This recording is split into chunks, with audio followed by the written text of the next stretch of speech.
Hi, my name is Robbie and I'm the editor-in-chief of Maps.com. Today I'm joined by cartographer Lauren Tierney. In her current role, Lauren serves as the Senior Product Manager for Mapping and Cartography at Esri. But before she joined Esri, Lauren was a graphics reporter and cartographer at the Washington Post, where she made hundreds of maps supporting news stories, investigations, and more. Thanks so much for joining us today, Lauren, to talk a little bit about making maps in the newsroom. Yeah, thank you so much for having me, Robbie. So Lauren, can you tell us a little bit more what it was like to work at the Washington Post and work as a cartographer in a newsroom? Yeah, so I joined the Washington Post in 2017, and before I was at the Washington Post, I worked at National Geographic magazine for almost 3 years. And really the short answer to that question is I absolutely loved it. I loved working in journalism. I loved working on mapping in journalism, and I worked with some really great people. I learned a lot of things, and really one of the things I most enjoyed was the variety of what we got to map. So essentially, if you look at a news site, there's all kinds of different news stories, all kinds of different coverage. And so we really got to map and visualize a lot of different topics depending on what was going on in the world and different interests of our readers. Yeah, I can imagine there would be a whole range of different kinds of maps you'd create in a role like that. Yeah, it was really cool. And if you think about too, in a newspaper, the different desks, so you have national, you have weather, you have foreign, a lot of politics, et cetera. It's like you have all these different areas where you can do data viz and mapping. So kind of talking a little bit more about that, what if there was such a day as a typical day in a newsroom? What did that look like? And you kind of mentioned this idea of there's different topics or beats. Were there different cartographers assigned to different beats? So kind of what did that look like? Yeah, that's a really great question. So a typical day, each day was different, but I would say things went in waves. So oftentimes if there was breaking news, things would really pick up. We would drop those long-term stories and focus on that breaking news story. And then in between those breaking news events, then we had time to work on long-form stories, investigative journalism, and more. We did have beats, so it kind of ebbed and flowed over my time at the Washington Post, if you were focused solely on a beat or specific topic area. But really the most consistent thing was people would come to work at the Washington Post and they had different experiences with the data they were familiar with the information that they were familiar with mapping. And so for myself, I had a lot of experience mapping wildlife, climate, and weather and environment topics. And so those are the areas I tended to gravitate towards just because I had a better understanding of the data and the visualization techniques behind those. But one of my colleagues really focused a lot. He had a lot of experience mapping a lot of foreign topics and international topics. And so he would often gravitate towards those. But we all learned from each other. So I got to learn a lot from him, even though that wasn't my area of expertise before joining the Washington Post. And really, amongst all of us, we got to learn from each other from the different expertise and beat areas we worked in. I love that. I mean, it sounds like it was a really kind of very collaborative environment where even though you had sort of your areas of expertise, you still got to range around and be almost like a little bit of a generalist. Yeah, it was really cool, and just learned something new every day. So can you tell me a little bit about how a map gets originated, like how the idea for a map happens in a newsroom? Did a reporter come to you with a story, like mostly baked and said, hey, we think this could use a map? And did you ever get the opportunity to pitch stories and kind of come up with ideas for projects that you wanted to pursue? Yeah, that's a really great question because it really varies depending on the newsroom and the area. So at the Washington Post, it was really a mix of all. But for the most part, we were pitching a lot of our ideas. So technically our job titles were graphics reporter. So with reporter in the title, we were doing reporting ourselves. So looking for data sets, looking for story leads. And so pitching those stories that we were producing solely from the graphics department. But we collaborated with a lot of different desks at the Washington Post as well. So oftentimes we'd have people that were working on investigative stories or other reporting that they had an idea that, maybe they had some data that could be visualized. Maybe something could use a map or a data viz just to kind of help with the audience better understand what was going on. And so other desks would also approach us as well. So we'd find a balance of stories that we pitched within our team and then stories that were coming to us to find a balance of, making sure we get to pitch those ideas as reporters ourselves, but then working with other reporters in the newsrooms to work on different stories. And so those span different desks and it was really cool, but it depends on the newsroom you're in. So I was very lucky at the Washington Post. We got to create a lot of our own content and pitch our own ideas. But I also loved collaborating with the different desks too, because sometimes they'd bring in ideas that none of us had ever thought of, and we could create really cool things by mixing text and video and photo and maps and graphics together to really help the audience understand what was going on. That's really interesting. So you weren't just a service organization in the sense of like, you weren't just taking requests from people and executing maps, but you got the opportunity to really be a full participant in that process. Exactly. So yeah, so we weren't just a service desk of like, I need a map, hit the map button, which obviously doesn't exist. And so it was really great at the Washington Post to work together with teams. So within our graphics team, work together to create stories and pitch stories, and then also work with the other desks in the newsroom to pitch those stories and create things together as well. So I imagine when you're making maps in a newsroom, you've got very specific goals and you're trying to communicate with the reader. So how is that different from the kind of maps you make in your current role at Esri now? And what were the general guidelines and principles you followed in service of making maps for the Washington Post? Yeah, so again, another great question. So one of the things that's a big difference, well, there's a couple of big differences, but one, not as short of deadlines. So definitely working at Esri, when I'm creating a map, I have a little bit more leeway in deciding when I'm going to publish a map, because really it's tied to blog posts, it's tied to software releases. And so it's making maps along those timelines, which are a bit longer. And they're also kind of set times where it's not kind of like a surprise. There's not like a surprise software release, essentially releasing a map with that. And so for news, it was, we obviously had the long-term projects, like I mentioned before, but we also had those short-term projects. So if a big news event happens, it's what is the fastest thing we can get out for a map? So I think of those in stages. So, the shortest term map we make within a half an hour, an hour is where did something happen? So we have a starting point, and then taking a little bit further. So what's something we can work on in a couple hours or a couple days is what happened or how something happened in that location. And then more of those longer term projects around breaking news were things how did things happen? What are the other things that tie in? And so those bigger projects that really kind of immerse this event, but then all the other things that kind of tie into it as well. And so now my current role at Esri, I'm still making maps, but what's interesting is I don't have essentially the news to drive the ideas and the pitches. And so that's been kind of a new challenge for me, actually, is it's just this wide world of data. And it's what shall I map today?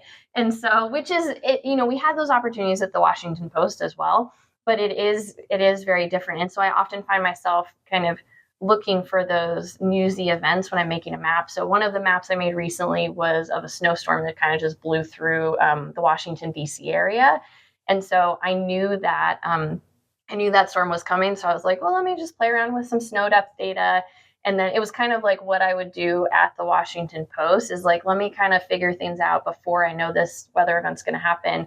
And then I had everything set up so that when that snowstorm happened, I was okay, let me just pull in today's snow depth data. I'm going to map it. And so as I'm not working for news, but in order to just kind of have an idea of what to map and what to experiment with, I decided to pick this weather news event essentially to build a map. So I still have that instinct. It's different, but it is really cool to have just kind of this freedom, but it's also a challenge as well. Yeah, I mean it's a giant sandbox, but it's a giant sandbox. Yeah. Right? It's both a blessing and almost a little bit of a curse. Yeah, exactly. So during your career at the Post, what was the most interesting project you worked on? And then what was the most surprising project you worked on? So for most interesting project, it's actually tied between two different projects, and they're both kind of revolved around historical mapping and cartography. So one of those projects was mapping the 1968 riots in DC. And so that was a piece I did. It was in 2018, so it was on the anniversary of that event. And so we were tasked with mapping, how did the riots in DC play out? And so in the 1960s, there wasn't necessarily spatial data you could just download and it's just up online. And so we went through, my colleague and I, we went through a lot of archival maps. And so we found archival maps of destroyed buildings. So essentially the surveying they had done after the event of damaged buildings, partially damaged buildings. And so we brought in those old maps to map that out. And then we also used those older maps to essentially inform the design of the maps. So we styled the maps for the project in kind of a 1950s, 1960s cartographic style that they were using for those print maps. And then the other one, which again is historical mapping as well, but it was a piece that I did near the end of my time at the Washington Post, and was focusing on the Appalachian Trail and how it changed over time. And so this was one that both of those projects we partnered with other newsrooms or other desks in the newsroom, actually both of them, the local desks at the Washington Post. And so the Appalachian Trail story, the reporter, Lizzie Johnson, she wanted to map, what were the changes. And so the Appalachian Trail has been around since the 1930s. And so there's been a lot of changes. They've moved it for various reasons, for, land ownership reasons, also in some cases to avoid Superfund sites, et cetera. And so that was really cool. But we got to also go and look at these old maps. So it could have been like an entire dissertation or life's work mapping all the different changes of the trail. We couldn't do that in our deadline, but we were able to highlight some of the really major changes to the Appalachian Trail. So people hike this every year, but the distance is always changing depending on how the trail is being moved. And so got to map the entire Appalachian Trail, which was really cool, and went to those archival maps, which were actually local at the George Mason University here in Virginia. And so it was really cool to see all those historical maps and guidebooks from the Appalachian Trail from 1930s, 40s, 50s. And so I really loved those historical mapping projects as well. Yeah. That sounds really fascinating. And I really love the idea of then, creating a current map in a vintage aesthetic and kind of style. That's such an interesting idea. So do you have a most surprising mapping project? Yeah, so most surprising mapping project. So those, there were always a lot of surprises. Obviously, breaking news is a surprise just in general. But in terms of surprises of things that I learned, so last year was another solar eclipse that went across the United States. And so for that project, it was interesting. I was working on a project where it was mapping average cloud cover during that time of year to see, when people might be able to see the eclipse or not. And so it was really cool. Went into it like, okay, this is a weather story. We're mapping clouds. But then there were all these other weather events that I didn't even expect before I started mapping and talking to the meteorologists on the Capitol Weather Gain at the Washington Post about, okay, Texas, like it's pretty sunny, but it's also tornado season and thunderstorm season there. So it's something that isn't necessarily like on that map initially, but then talking to the reporters who are really experts in that. And then also getting to talk to a meteorologist up in Buffalo who, that map over the course of the research, it was really showing pretty cloudy, but he explained like, all the, how it burns off by the afternoon sometimes. And like, there's all these intricacies that, the map can kind of highlight those averages, but it's talking to the people that are experts of the weather in that area. That was really cool. And I learned some really surprising things through that. So it's almost like that expert perspective added some context to the raw data you were able to kind of surface and find. Exactly. And so that was another example of working with these desks where essentially we were making the map, but their knowledgeable reporting from that other desk were able to add to the story as well. So we could tie all those aspects together to hopefully inform the audience, in this case, to pick where they wanted to go see the eclipse. So you worked at the Post for 6 years. How did that make you a better cartographer? Yeah, so each job I've had, I've learned more and more, and especially from the people around me. So obviously learning from my manager, but also my colleagues who are also doing mapping and also data visualization too. So it absolutely made me a better cartographer. And it was because of the other cartographers on staff, but I would also argue the other people on staff that didn't have geography or cartography backgrounds, but were focused on mathematics or design or journalism. And so getting to learn from them as well to inform that cartographic thinking and design for news. I also, it's interesting, I studied geography. And so I started with cartography working on atlases and long-term projects. Then I moved to magazine, then I moved to news. And so just the timelines got shorter and shorter. So I really learned a lot of different tools for making maps well in a really quick way. And so that was a big learning experience as well. But one of the things I really enjoyed about the Washington Post too was being able to share that cartographic knowledge. And so I feel like it made me a better cartographer, teaching the newer people to cartography and mapping, kind of the principles of map design and cartography, because rather than kind of coming from it as, oh yeah, I know all this stuff, I've been doing it for years, when you have to explain it to people and help them grow and learn, I feel like that makes you an even better cartographer and map designer. And so huge proponent of lifting up those newer cartographers, mappers, most of which in that department, they didn't study geography or mapping. They came from those different areas of study. So I learned a lot through that, and I hope to keep doing that at Esri as well. So you talked a little bit about lifting up that next generation of cartographers or people who are interested in cartography. What advice would you have for someone who is interested in kind of following in your footsteps and wanting to work as a cartographer in a news organization? Yeah, so a couple pieces of advice. So one of those is definitely look what's being done in mapping and data viz and journalism. So through social media, through different journalism org subscriptions, you can follow, what are people mapping? What are they visualizing? Like, how is that changing over time? I also really encourage people who, they might be studying geography or cartography and are interested in getting into journalism. When you're looking for those jobs, so for example, my job was not cartographer. It was, at one point, it was graphics reporter. When I moved to manager, it was graphics editor.